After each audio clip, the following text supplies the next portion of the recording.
Hey guys, welcome back to the ComiCave. I'm Zach. And I'm Thomas. Today, we're reviewing Sin City 2, A Day to Kill For. Stick around for it. As you may have heard, Sin City bombed in America and probably around the world too. I went to see this movie last week, not with Thomas, I went with someone else, and it ended up just being us two in the cinema. And I'm really disappointed in that, and this really affected me. It's just bad. This movie deserved a lot of critic acclaim and a lot of money, I guess, just overall.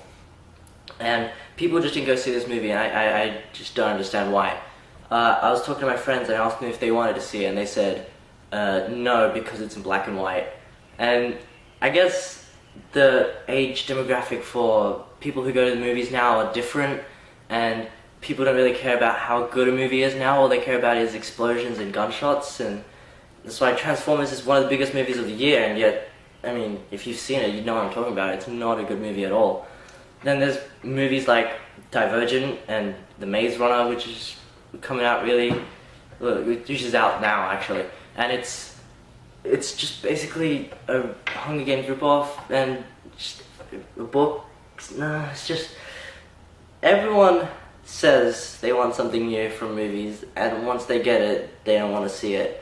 And it's just making me really angry, and I just had to tell you guys, so you guys have to watch it. I'll leave that there. Hopefully we'll just go into the review now, but yeah. Alright, enough ranting. So, what did you actually think of the movie? So yeah, it was really good. I really liked it. It was Sin City, the first one, was easily my top 5 favorite movies of all time. It looked brilliant, the story was brilliant, directing was really good, and it was something different, something we haven't seen in a long time. And with this new one, I didn't expect it to be as good as the first one, judging by what other people said. Plus, it's 9 years too late, of course. But it wasn't as good as I expected. I didn't think it was going to be as good as the first one, but it wasn't as good as my expectations. Okay. And saying that, it was a really good film. I mean, it's better than most things that are produced today, in my opinion. Not hard. But yeah, but it was just not as good as the first one. And because it's come after this first Sin City, you have to make comparisons between them. Of course you do. And this one just doesn't live up to the first one. No way. Alright, so can you give us, a lot of people may not even know much about this movie, so what's it about? Yeah, so it's really confusing. The first one had like 3 or 4 different stories inside it. One had Bruce Willis as the main character, the other one had Mickey Rourke as the main character, and the other one had Clive Owen as the main character. In this movie, Clive Owen is recast as Josh Brolin, who plays the same character, but before he gets plastic surgery to look like Clive Owen. And that's a prequel. Marv is also a everything that has Marv in this movie is also a prequel to the first movie, but the Bruce Willis story is a sequel. Okay, that seems really confusing. It's really confusing, but it's Sin City: A Day to Kill For is a sequel / prequel, I guess you could say. Yeah, people say that every now and then, it's a sequel / prequel. This is literally a sequel / prequel. Alright, so what actors really shine in this movie? Because there's lots of some really famous actors. The best actors, in my opinion, were Eva Green, Joseph Gordon-Levitt, and Mickey Rourke. But he didn't get a lot of screen time. He was really good in the first movie, and he was better in this one, I think. He just didn't get enough screen time.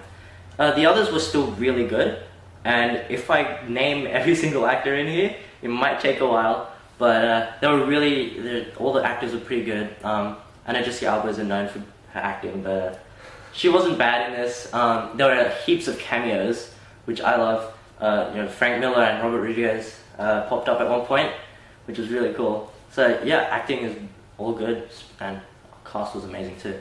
So how did they use the black and white for this movie? Because in the last movie it was mainly black and white. You had a few different colours every now and then. Is that the same or different?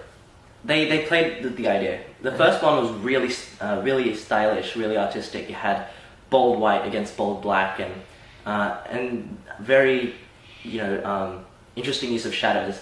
In this one, it looked more like a movie in black and white, Okay. but it still had a lot of those really good-looking features in it. I went to see this movie in 3D. A lot of people said it looks better in 3D, but I didn't see the difference. Because I wasn't really paying attention to the 3D. I was really intrigued by the movie. I couldn't just pay attention to the 3D. Sorry, and so it looked really, really good. They used the little bit of color here and there, and it worked. Maybe almost as good as the first one. Okay, so you said it didn't quite get your expectations. What do you think they could have done to make this movie better without giving too much away about what they did wrong? Just make it more interesting. Interesting. How it went was, you had Marv's story at the beginning, then the first half of Joseph Gordon-Levitt's story, then a whole chunk, like an hour full of Josh Brolin and Eva Green's story, and then afterwards it had a little bit of the finishing part of Joseph Gordon-Levitt's story, and then Jessica Alba's story. That really big part in the middle, that was the most boring part, and it was such a shame because that's what the movie was named after, A Dame to Kill For. It was just, it had the right elements, it had the right actors, it was just didn't engage you. You sometimes was sitting there feeling bored, but it was still pretty well made. Alright, what other elements of the movie do you want to talk about in the review? Like music, anything like that? The music was out, or was it just a bit plain? The music, it fit the movie. Okay. It's forgettable, but it really does help the theme of the movie. As I said, all the acting was great. The villain, Powers Booth, who plays Senator Rourke, he was the villain for Joseph Gordon-Levitt and Jessica Alba's story, and he was really good as the villain. He was only in the first one for about 5 to 10 minutes, and it was so good to see him here. And I just want to go through the cast because the cast is amazing. Go ahead. First, there's of course the ones I've named: Josh Brolin, Joseph Gordon-Levitt, Mickey Rourke, Bruce Willis, Jessica Alba, Jamie Chung, Rosario Dawson, Powers Booth,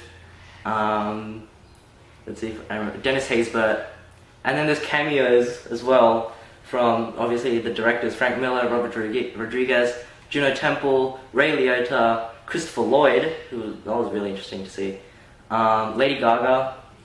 It's not good to spoil it here, not get too spoiled. No, it's not. Most people, you're not going to watch this movie. So. They've all been featured in the trailers, so you know that they're in it. Okay. And I guess that's it. I'm sorry if I missed out on people, but it was... Oh, Jamie Chung played Miho, which is awesome. Anyway.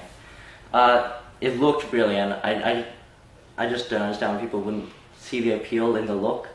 And it was really original, even for a sequel. Okay. It seemed really original because it wasn't exactly the same as the first one, but it still had the elements there and changed it into something new, something they wanted to redo. And I've heard they're planning a third one, but after the success of the movie in the box office, I don't think it'll come anytime soon. We might have to wait another 9 years for it. So I don't know. So sum up, score, etc. I love this movie. As I said, the first Sin City was one of my favorite movies of all time. So it doesn't hold a torch to that, but I believe on its own, it's a really good movie, and I'll give it an 8.5. Oh, that's a good score. It's a really good score. All right. Well, I was busy that day. I couldn't come along, but I don't know if I'm going to see it. I know you want me to, but I guess I'm a bit on the side of the line where it's a bit of a meh movie. I don't know. I hope you guys go see it, and let us know what you think of it in the comments below or on our Facebook page.